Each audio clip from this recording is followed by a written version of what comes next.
Bismillahir Rahmanir Rahim wa sallallahu ala Sayyidina Muhammadin wa ala alihi wa sahbihi wasallam.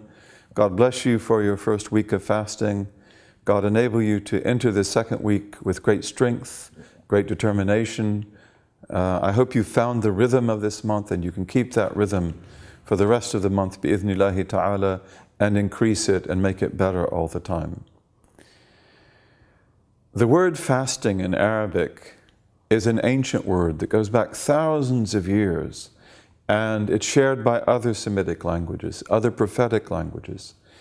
And in the Semitic languages, the meanings of the words come in this mysterious way out of the indications of the letters themselves.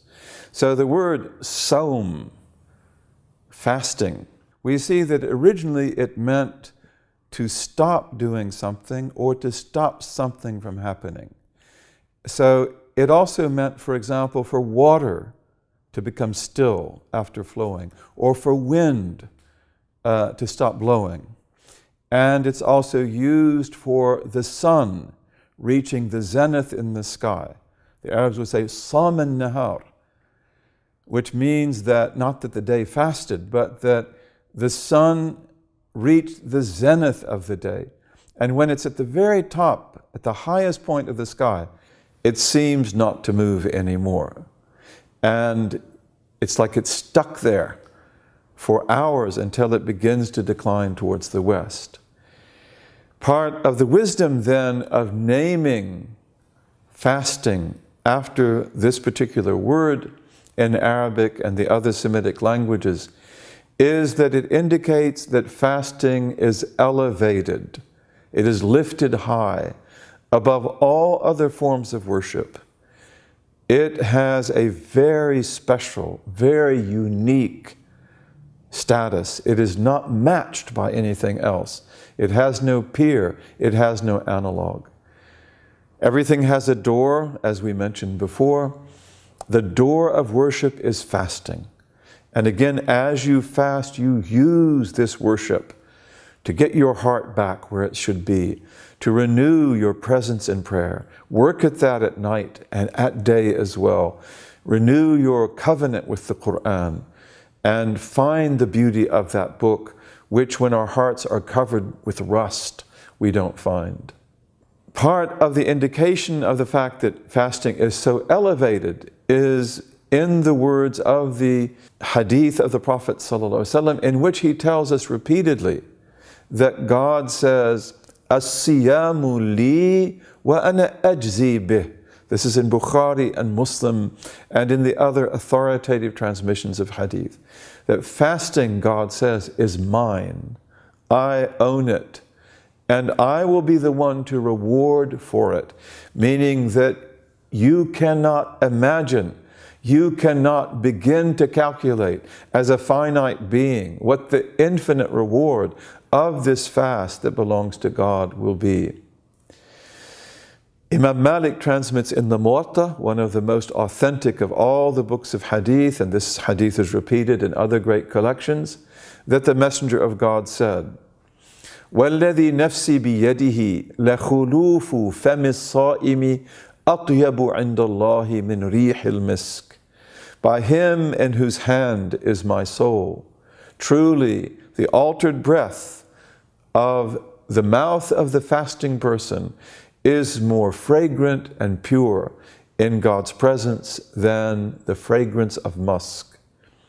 إِنَّمَا يَذَرُ شَهْوَتَهُ وَطَعَامَهُ مِنْ أَجْلِي.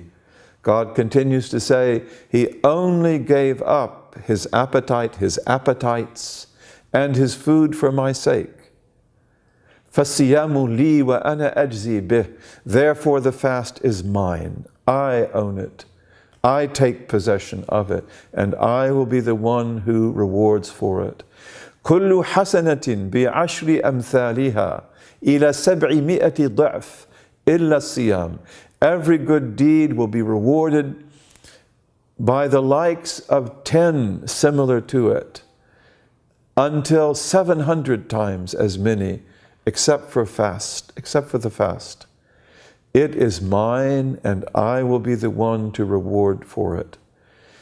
No other act of worship has this special nisbah.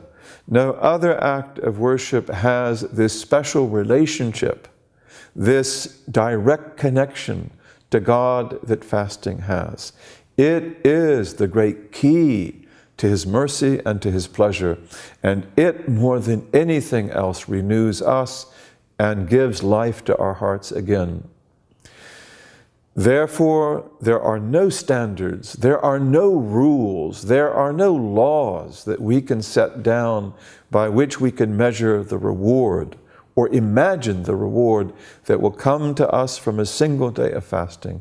Keep that in mind always. Imam al-Bukhari and Muslim transmit also in a very authentic transmission, قال الله كل عمل ابن آدم له إلا الصيام فإنه لي وأنا أجزي به. The Prophet said that God says that every act that the son of Adam does is his, except for the fast. It is mine, and I will be the one to reward it. Again, this is emphasized repeatedly. وَالصِّيَامُ جُنَّةٌ. The fast is a shield. The fast protects you from all types of evil. It protects you from all types of misguidance and harm and tribulations. It is a shield that enables you to do the battle of life and to keep alive in the marathon of faith. وَإِذَا كَانَ يَوْمُ صَوْمِ أَحَدِكُمْ فَلَا يَرْفُثْ وَلَا يَسْخَبْ. So whenever the day comes when one of you fasts, let him do or say nothing obscene, and let him not raise his voice or shout. This is a time of dignity. This is a time of integrity. This is a workshop where we work on our hearts and our tongues and our humanity. فَإِنْ سَابَّهُ أَحَدٌ أَوْ قَاتَلَهُ فَلْيَقُلْ إِنِّي امْرُؤٌ صَائِمٌ. So if anyone insults him or fights with him, let him say, I am a person fasting. I won't take part in this. وَالَّذِي نَفْسُ مُحَمَّدٍ بِيَدِهِ لَخُلُوفُ الصَّائِمِ عِنْدَ اللَّهِ أَطْيَبُ مِنْ رِيحِ الْمِسْكِ. The Prophet said, by him in whose hand is the soul of Muhammad, truly the altered breath of the faster is more fragrant and pure in God's presence. And Imam Muslim transmits here, it is more fragrant and pure in God's presence on the day of resurrection than the fragrance of musk. لِلصَّائِمِ فَرْحَتَانِ يَفْرَحُهُمَا إِذَا أَفْطَرَ فَرِحْ وَإِذَا لَقِيَ رَبَّهُ فَرِحَ بِصَوْمِهِ. So the faster has two joys in which he or she takes delight. When he breaks his fast, he delights in joy. How delicious the water tastes, how sweet the dates, how wonderful the food that has been prepared, how wonderful the companionship of the believers who are breaking fast with us. This has no match to anything. And then the second delight is when he meets his Lord, he will take delight in his fast. So here there is an allusion, there is an indication that the faster has been promised paradise. That you, in the act of fasting, have done an act so elevated, so lofty, so high, that God has promised you paradise. You will meet Him. You will see Him in paradise after the day of judgment, and you will take great joy in that, eternal delight. And you will also on that day take delight in this beautiful fast that you have done. It will meet with you again. Thus, God has given us a unique promise that He will never break about the fast. So fast with the greatest of hope and never let that hope diminish, not from one day to another.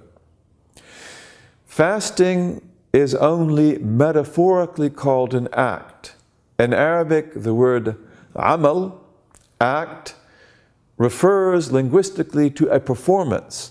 An amal is something you do. It's something that people can see. You stand in prayer, you bow, you make prostration, you face the qibla, you pay money in zakat or in charity, you put on the ihram when you go to pilgrimage, you go around the Kaaba and so forth.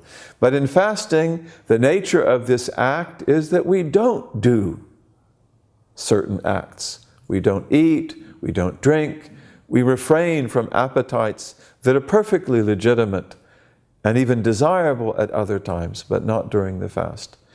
So therefore, at the time of this metaphorical act of not acting, you want to also fill your life with beautiful performances. This is the month when all of the good deeds you do will be multiplied many times. So you want to give in charity. You want to help other people. You want to visit the sick. You want to help the orphan and the widow, help the refugee. Do every type of good that you can do. As the Prophet taught us, sallallahu alaihi wasallam, every voluntary act of good that you do in this month will have the reward of an obligatory act that you do in another month. And obligatory acts always have the greatest rewards. And every obligatory act that you do in this month will have the reward of 70 obligatory acts done in another time. God tells us in the Quran, and this is one of the last verses that was revealed to the Blessed Prophet sallallahu alaihi wasallam, يا أيها الذين آمنوا أنفقوا مما رزقناكم من قبل أن يأتي يوم لا بيع فيه ولا خلة ولا شفاعة والكافرون هم الظالمون. O you who believe, spend, and أنفقوا means spend generously, give copiously from that provision that we have given you. And provision is not just money. Provision is not just food. Provision is from your intellect, from your wisdom, from the goodness of your heart.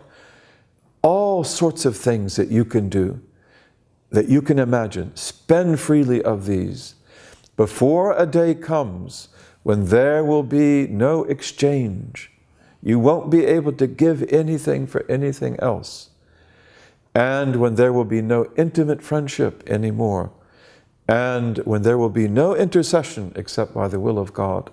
On this day, you will desperately need the good that you have done, so do that copiously in this beautiful month, and do not be deluded from that mission. And the verse says, and the godless, they are the ones who are truly the oppressors, because they put things in the wrong place. They do things in the wrong way. They do things at the wrong time. That's what dhulm means in Arabic. So you get it right. You do things the right way, the right time in this blessed month, and pray for this wonderful ummah and pray for humanity. Wassalamu alaikum.